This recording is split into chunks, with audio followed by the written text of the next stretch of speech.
ఇంచుమించు ఒక 5 సంవత్సరాల క్రితం మరొక కార్యక్రమం ఊపందుకుంది. అదే క్రైస్తవులకు యెరూషలేము యాత్ర అని.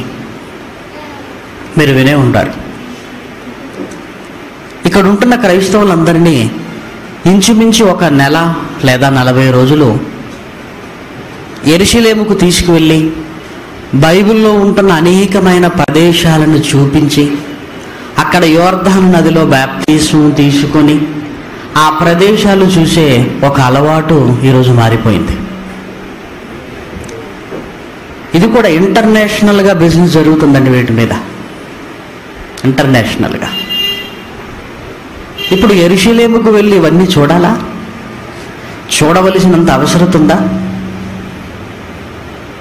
ఇక వెళ్ళి వచ్చిన వారు చెబుతున్న సంగతులు చూస్తుంటే, వెళ్ళి వచ్చిన వారు ఉంటున్న వారికి ఎలా ఉంటుందో తెలుసా? మా జీవితంలో కూడా తప్పనిసరి ఒక్కసారైన యెరూషలేము యాత్ర మేము కూడా చేయవలసిందే. వెళ్ళొచ్చిన వారి మాటలండి. వెళ్ళొచ్చిన ఒక స్త్రీ అంటుంది, యెరూషలేముకు వెళ్ళొచ్చిన తర్వాత నాకు భక్తి 2 పెరిగింది అంది. బైబిల్ చదివితే రాదన్నమాట భక్తులకి. యెరూషలేముకు వెళ్ళొచ్చిన ఇంకొక ఆయన ఏమంటున్నాడు తెలుసా?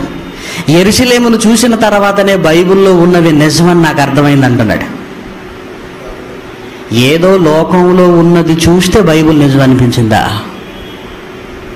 నల్గొండలో ఒక పాస్టర్ గారు ఏకంగా యెరూషలేము నుంచి చాలా సామాగ్రి తీసుకొచ్చి రోజుకొక సామాగ్రి పరిచయం చేస్తున్నాడు అటు సంఘస్థులకి.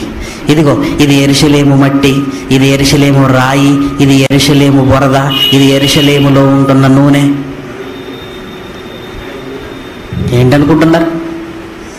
ఈరోజు క్రైస్తవుల మధ్య జరుగుతున్న హంగామా అంతా ఇంత కాదు.